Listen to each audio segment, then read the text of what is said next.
வணக்கம் ஃப்ரெண்ட்ஸ். பாண்டியன் ஸ்டோர்ல என்ன எபிசோட்ல என்ன நடக்குதுன்னு ஒரு நட பார்த்துட்டு வரலாம் வாங்க. நீங்க மறுபடியுமான்னு கேக்குறது என் காதுல நல்லா விழுது. ஆனாலும் கதிரும் ராஜியும் மறுபடி கடலுக்கு வந்திருக்காங்க.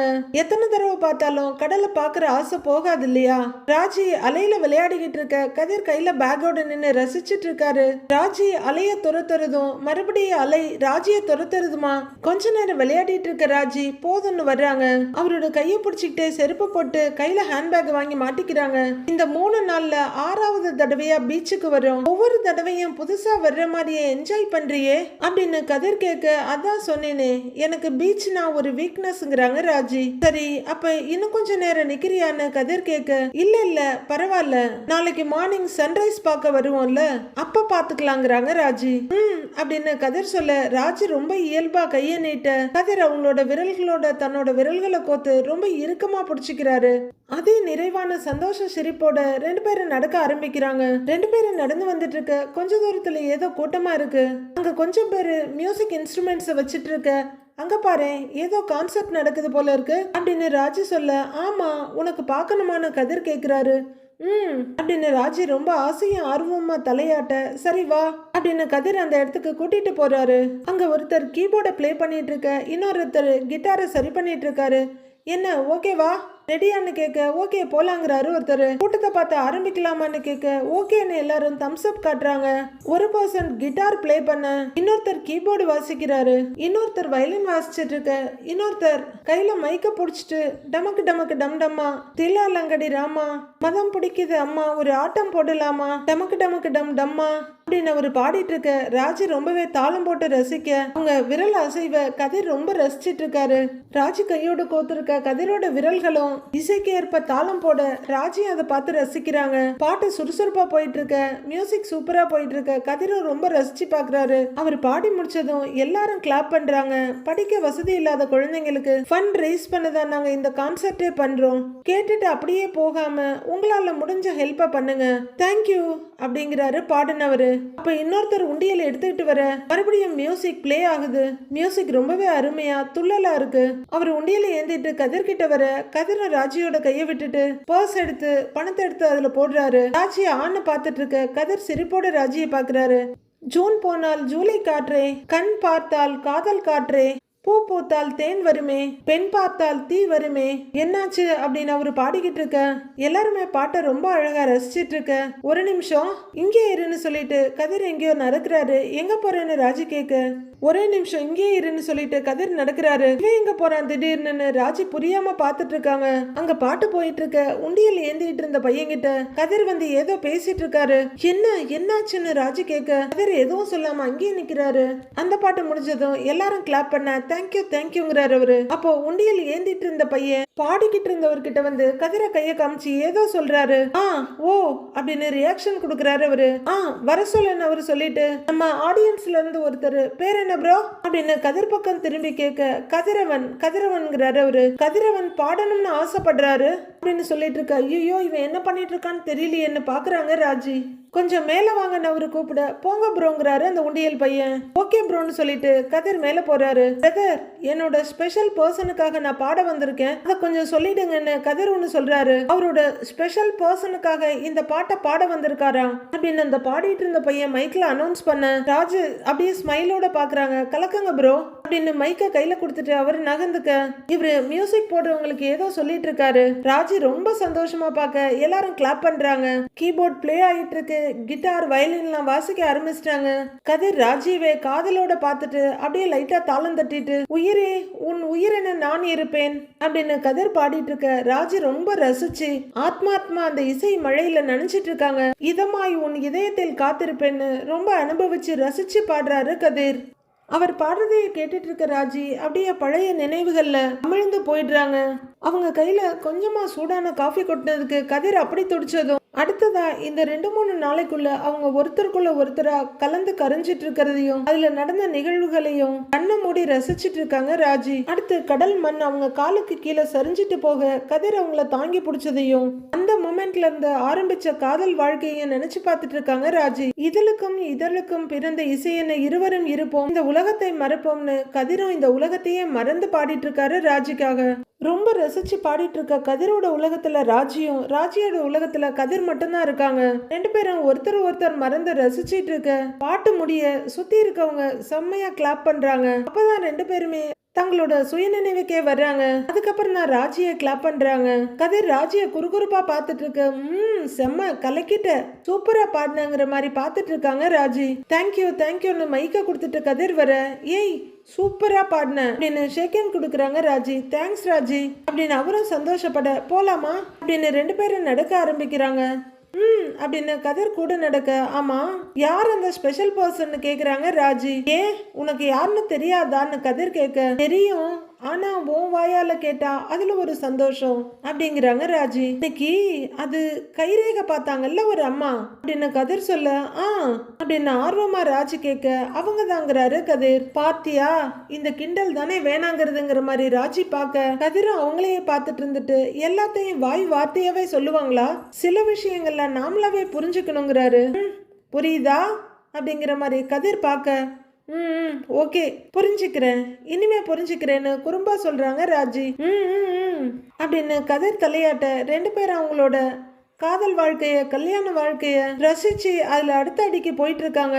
அப்படியே மெதுவா நடந்து ரெண்டு பேரும் ஒரு போட்டை கிராஸ் பண்றாங்க.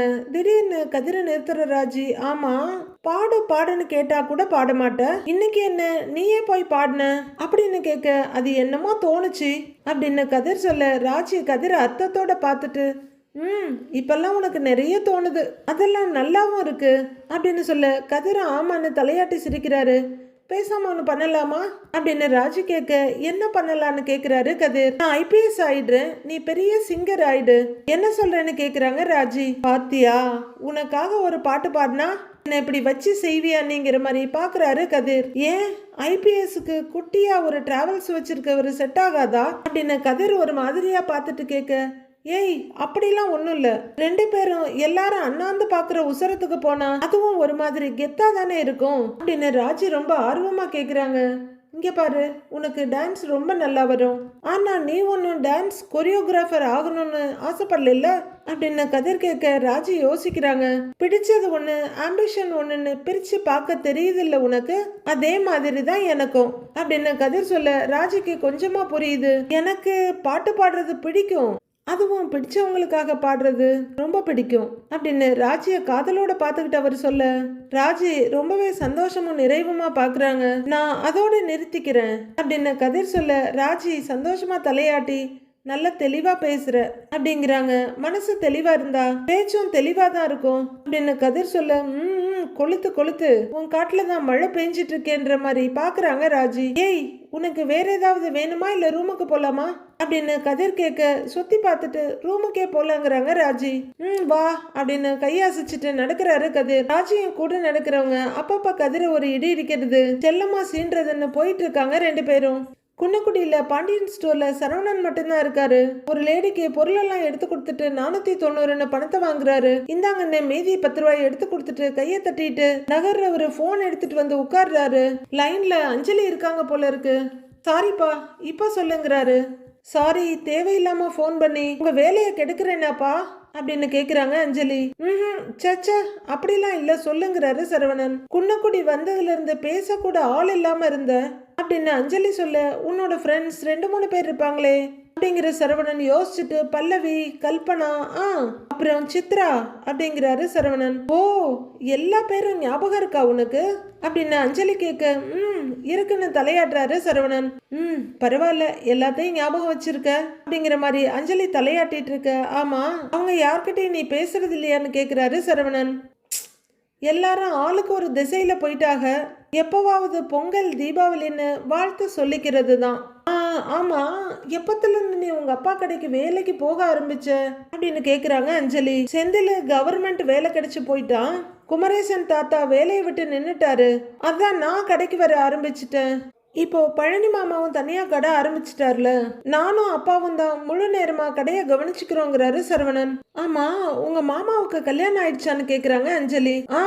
ஆயிடுச்சு ஆயிடுச்சு அப்படின்னு சரவணன் சொல்ல, ஓ அப்படின்னு தலையாட்டுறாங்க அஞ்சலி. எங்க வீட்டுல முதல் கல்யாணம் அவருக்கு தான் நடக்கும்னு நினைச்சோம், ஆனா அவர் கல்யாணம் கடைசியா தான் நடந்தது அப்படின்னு சரவணன் சொல்ல, ஓ அப்படியான்ற மாதிரி அஞ்சலி தலையாட்டி சிரிக்கிறாங்க. கடவாசல்ல வண்டி சத்தம் கேட்க நிமிந்து பாக்குற சரவணன், அப்பா வர்றாரு, அப்புறமா உங்ககிட்ட பேசட்டுமாங்கிறாரு. டேய், இன்னமும் அப்பாவுக்கு பயந்த பிள்ளையா தான் இருக்கியா அப்படின்னு அஞ்சலி கேட்டுட்டு இருக்க. இல்ல நான் அப்புறம் கூப்பிடுறேன் அப்படின்னு போனை கட் பண்றாரு. ஏய் சாரிங்கிறாங்க அவங்க. கூப்பிடுறேன் அப்படின்னு நெக் பேண்ட கழட்டுறாரு சரவணன். அப்படின்னு ஒன்னு சின்ன சிரிப்பும் பெருமூச்சுமா போனை வைக்கிறாங்க அஞ்சலி. பாண்டியன் உள்ளர வர ஸ்கூல் ஸ்டூடெண்ட் மாதிரி எழுந்து நிற்கிறாரு சரவணன். அவரு உள்ளர வந்து அவரோட ஆஸ்தான பிளேஸ்ல உட்கார்ந்துடுறாரு. வந்தவர் ஒரு நோட்டை பொறிட்டு இலை சரவணனை கூப்பிட அப்பாங்கிறாரு. போய் டீ ஏதாவது குடிச்சிட்டு வரணும்னா போயிட்டு வாடா அப்படின்னு சொல்ல, இல்லப்பா வேணாங்கிறாரு சரவணன். அப்புறம் உங்ககிட்ட ஒன்னு காலையிலேயே கேட்கணும்னு நினைச்சேன்டா. ஏன்டா இப்ப திடுதிப்புன்னு கோவிலுக்கெல்லாம் போயிட்டு வந்தேன்னு கேக்குறாரு பாண்டியன். சரவணன் யோசிச்சுட்டு முழிச்சிட்டு இருக்க. ஏன்டா ஏதாவது வேண்டுதலா அப்படின்னு கேட்க, ஆமாப்பா வேண்டுதல் தான், ஆனா எனக்கு இல்ல அம்மாவுக்கு அப்படின்னு சரவணன் சொல்ல, பாண்டியனோட முகத்துல இருந்த சிரிப்பு பஞ்சா பறந்து போயிடுது. சரவணனை ஏற இறங்க ஒரு பார்வை பார்த்துட்டு, அது சரி அப்படின்னு வேலையை பார்க்க, அப்பா என்ன வேண்டுதல்னு கேட்க மாட்டீங்களா அப்படிங்கிறாரு சரவணன். ஏண்டா இலை, நான் என்ன கோவிலுக்குள்ள இருக்கிற சாமியா? உன் வேண்டுதல் என்ன ஏதுன்னு தெரிஞ்சுக்கிட்டு உடனே நிறைவேற்றுறதுக்கு அப்படின்னு பாண்டியன் கேட்டுட்டு வேலையை பார்த்துக்கிட்டு இருக்க.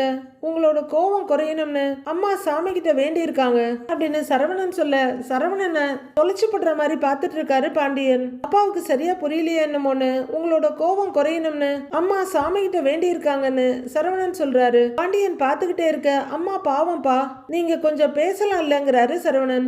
இதை நீ சொல்றது சொல்லாமே இருக்கலாம், நானும் உங்ககிட்ட என்ன ஏதுன்னு கேட்காம இருந்திருக்கலாங்கிற மாதிரி பாண்டியன் வேற பக்கம் முகத்தை திருப்பிக்க, ரொம்ப வருத்தப்படுறாங்கப்பா அப்படின்னு சரவணன் சொல்ல, நான் வருத்தப்படுறதை விடவா, இங்க பாருடா சரவணா, உங்க அம்மாவை கல்யாணம் பண்ணதுல இருந்து இப்ப வரைக்கும் நான் எந்த விஷயத்தையும் அவகிட்ட மறைச்சதே இல்லடா. அவளுக்கு சம்பந்தமே இல்லாத விஷயமா இருந்தா கூட, ஏன் கடையில மிளகா காலியா போனா கூட, கடுகு காலியா போனா கூட அதை நான் அவகிட்ட சொல்லுவேண்டா. அவளும் அப்படிதான் எல்லா விஷயத்திலையும் உண்மையதான் பேசிட்டு இருந்தா. நானும் எனக்கும் என் பொண்டாட்டிக்கும் இடையில எந்த விதமான ரகசியமும் கிடையாது, எல்லாத்தையுமே வெளிப்படையா பேசிக்கிறோம்னு நினைச்சுக்கிட்டு இருந்தேன். ஆனா இப்ப உங்க அம்மா அதெல்லாம் பொய்ன்னு காமிச்சுட்டாளேடா. ஏண்டா சரவணா, நாம அவங்கள எதிரியா நினைக்காட்டி கூட அவங்க அண்ணனுங்க நம்மளை இன்ன வரைக்கும் எதிரியா தானேடா நினைச்சிட்டு இருக்காங்க. ஏண்டா உங்க அம்மா கொஞ்சம் கூட ஒரு விஷயம் செய்யறப்ப யோசிக்க மாட்டாளாடா? அவ்வளோ பெரிய எதிரி வீட்டுல போய் நம்ம மகனுக்கு கல்யாணம் பண்ணி வைக்கிறோமே, பின்னாடி ஏதாவது சண்டை சச்சரவு வரும்னு எதையுமே யோசிக்க மாட்டாளாடா? ஏண்டா உனக்கு தெரியாததா? கதிர் ராஜிய கல்யாணம் பண்ணிட்டு வந்தப்போ அவங்க என்னென்ன அட்டூழியம் பண்ணாங்க, என்னென்ன பேச்சு பேசினாங்க, கதிரை போட்டு அந்த அடி அடிச்சாங்க. பத்தா குறைக்கு உங்களை எல்லாரையும் கூட்டிட்டு போய் போலீஸ் ஸ்டேஷன்ல உட்கார வச்சாங்க. ராஜி மீனா அரசி முதற்கொண்டு குடும்பத்தோட எல்லாத்தையும் கொண்டு போய் உட்கார வச்சாங்களேடா. அது மட்டுமா, அரசியோட வாழ்க்கையையும் பாழாக்க திட்டம் போட்டாங்க. எலை கொஞ்சம் யோசிச்சு பாருடா, இதுக்கெல்லாம் அடிப்படை காரணம் என்னடா? கதிர் ராஜியோட கல்யாணம் தானேடா அப்படின்னு பாண்டியன் பேசிக்கிட்டே போக, என்னடா பண்றதுன்னு அமைதியா பார்த்துட்டே இருக்க சரவணன் ஆமான்னு தலையாடுறாரு.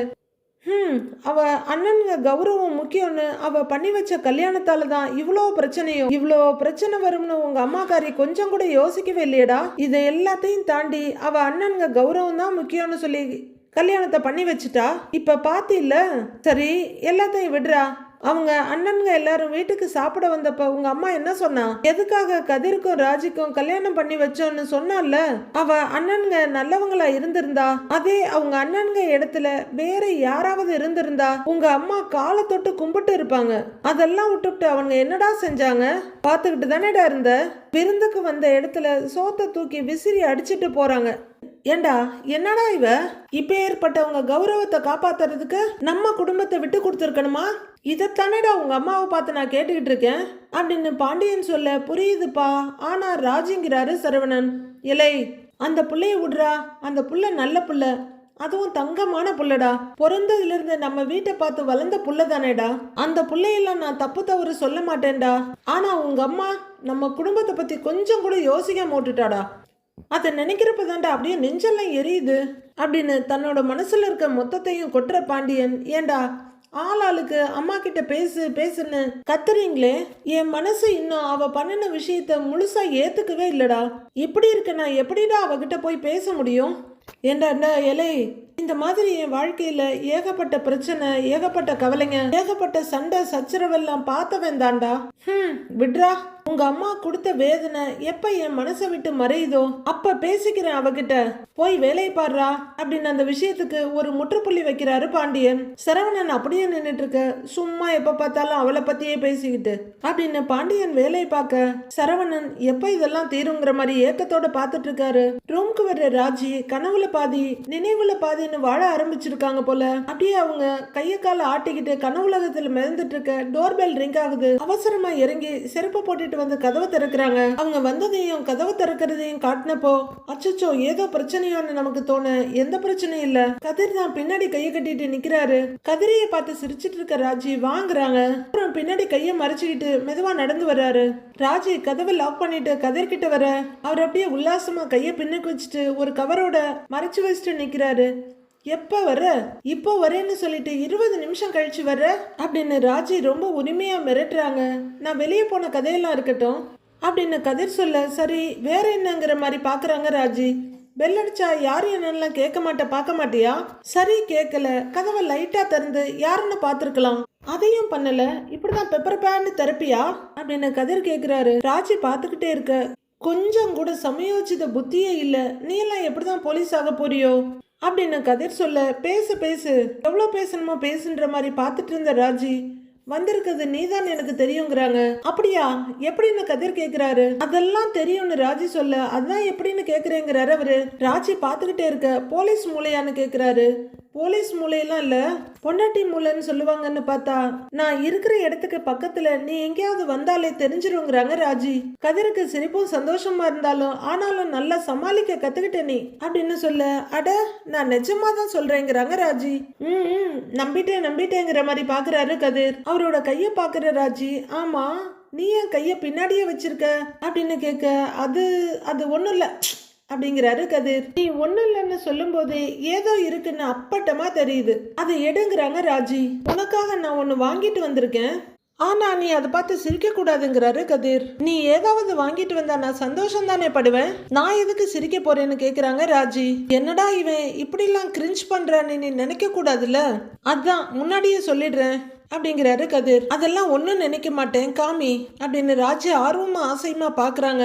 கதிரோட கை மெதுவா முன்னாடி வருது. அந்த கவர்க்குள்ள இருந்து ஒரு சின்ன பார்சல் எடுக்கிறாரு. அது ஒரு இலை பார்சல். அதுல இருக்க நூலை பிரிச்சுட்டு இருக்க, நூலை விட நான் தான் வெள்ளை தெரியுமா அப்படின்னு வெளியே எட்டி பாக்குது. அதுக்குள்ள இருக்க பூவெல்லாம் ராஜி நம்பவே முடியாத ஆச்சரியத்துல அப்படியே உறைஞ்சு போயிடுறாங்க. மொத்தமா பிரிச்சுட்டு இலையை எடுத்துட்டு இந்தான்னு நீட்ட கதிரையே பாக்குறாங்க ராஜி. இந்தா பிடி இந்தா அப்படின்னு முல்லைப்பூவை நீட்டிட்டு இருக்காரு கதிர். ரொம்ப எக்ஸைட் ஆகுற ராஜி கதிரையும் பூவையும் மாறி மாறி பாக்குறாங்க. என்ன அப்படி பாக்குற, உனக்கு பூ பிடிக்கும் தானேன்னு கதிர் கேட்டுக்கிட்டே ராஜியை பார்க்க, ராஜி லைட்டா கண் கலங்க கதிரை பார்த்துக்கிட்டு பூ பிடிக்குங்கிறாங்க.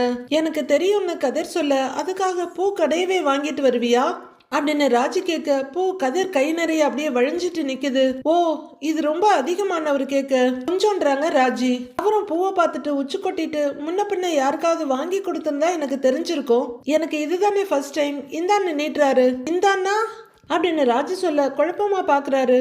பூ வாங்கிட்டு வந்தா கைலியா கொடுப்ப அப்படிங்கிறாங்க ராஜி. அப்புறம் வேற என்ன பண்ணணும் அப்படின்னு கதிர் கேட்க, நீ என்ன தமிழ் படம் பாக்குறதே இல்லையாப்பா அப்படின்ற கேள்வி நம்ம மனசுக்குள்ள வருது. நீ தான் வச்சு விடணுங்கிறாங்க ராஜி. அதுக்கு என்ன வச்சுட்டா போச்சுன்னு சிம்பிளா ஒத்துக்கிறாரு கதிர். வா வான்னு பிரமிப்பா நின்னுட்டு இருக்க ராஜியை கூப்பிட்டுக்கிட்டு கண்ணாடி பக்கத்துக்கு வந்து நிக்கிறாரு கதிர். ராஜி கண்ணாடியை பார்க்காம கதிரிய பார்த்துட்டு இருக்க, லைட்டா அவங்க முகத்தை கண்ணாடி பக்கம் திருப்புறாரு. ராஜி கண்ணாடியில பார்க்க பக்கத்துல கதிரும் பாக்குறாரு. ஒரு அழகான போட்டோ மாதிரி இருக்குது. அதுக்கு ஆப்டா ஒரு பிக் இருக்குது. பக்கத்துல ஒரு கப்பல் பால்கனியில நின்று வானத்தை பார்த்துட்டு இருக்காங்க. வானம் ஃபுல்லா மேகமும் நட்சத்திரமும் நிலாவுமா இருக்கு. கதிர் பூவை 4 மடக்கி எடுக்க ராஜி பின்ன நீட்டுறாங்க. அதை வாங்கி தலையில வச்சு விடுறாரு அவரு. ராஜி மெதுவா பூவை தொட்டு பார்த்துட்டு இருக்க, அதுல ஒரு பக்கத்து பூவை எடுத்து முன்பக்கம் போட்டு விடுறாரு கதிர். கல்யாணம் முடிஞ்சு கதவுக்கு பின்னாடி வந்த தம்பதிகளா ஒருத்தர் பார்த்துட்டு நிக்கிறாங்க கண்ணாடி வழியாவே. அடுத்து என்ன நடக்குதுன்னு பொறுத்திருந்து பார்க்கலாம் ஃப்ரெண்ட்ஸ்.